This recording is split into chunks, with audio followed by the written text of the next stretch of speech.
Step 7! Basic unicorn lovelies. We're on step 7 of our 10 steps to the most okayish face ever, the series. This step is brows. Now brows, in my opinion, are the most personal thing. Everybody does their brows different. There's no right or wrong way. This is just how I do mine. The whole point of this is just once you get your whole face on, do something to your brows. They are the frame to your whole face. Your eyes are the window to your soul. All of those beautiful things. Give back life to your brows. So, I'm going to use a couple different things. Both of them are Anastasia.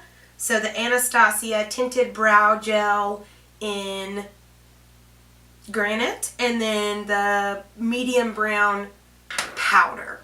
So I'm going to start first with just brushing them through. Now I've had a really long journey with my brows, and maybe someday we can talk about that. Let me know if that's something you guys would want to watch.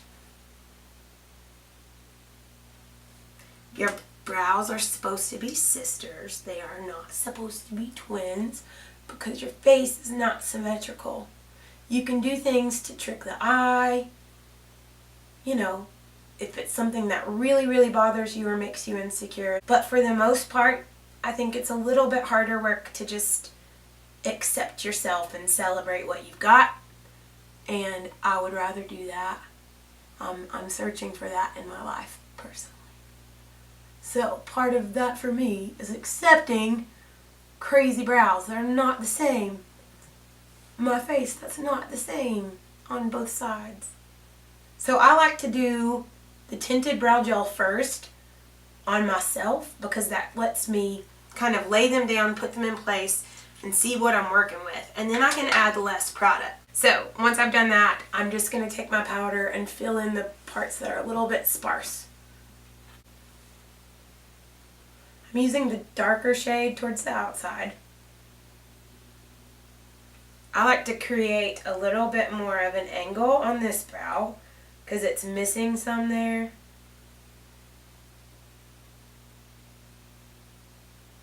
And right here on the top it doesn't grow as good. Then towards the front I'm getting the lighter shade and just softly, gently. I have a very, very, very pointed, sharp brush. It's from Tim2, the airbrush company that I use. Anastasia, I think the 7B is a good one too, but there's not anything that I found quite like this brush.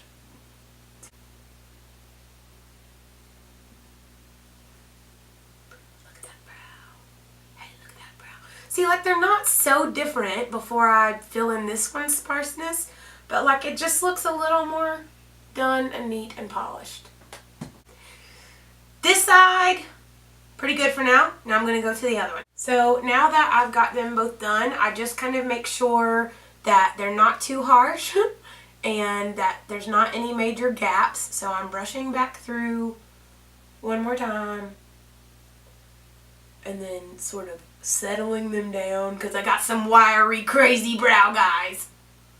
I'm super glad that big brows are back in, so I don't have to fight my face anymore. Middle school, I plucked every day something. That's craziness. Don't do that. So I'm just going to take my beauty blender right at the front and make sure that they're not harsh or, too intense right at that front part. And then I'm going to take a little bit more brow gel and just lay those puppies down. Y'all, if you saw what my eyebrow hair does naturally, we call it the brow headband because they grow all the way here and then this way. So I would just have a headband of eyebrow. But I do like to kind of push some of my guys towards the middle. It also helps my nose look extra thin. And that, my basic unicorn lovelies, step 7, brows, done. Thank thank you so much for watching. I hope that you enjoyed this and got something out of it. If you try this or anything, please hashtag me. Be a basic unicorn. Hashtag life with Leah the makeup mama. Get it to me somehow. Messenger pigeon. Be sure that you subscribe because there's so much more coming down the pipeline. Make sure that you watch our last video. Make sure that you subscribe. Make sure that you watch me talk about hard things that I've been through. Soulful Storytime Sundays. I think we're going to call it that. Make sure that you watch our trailer. And my family. And all the other things everywhere. Go watch all my stuff.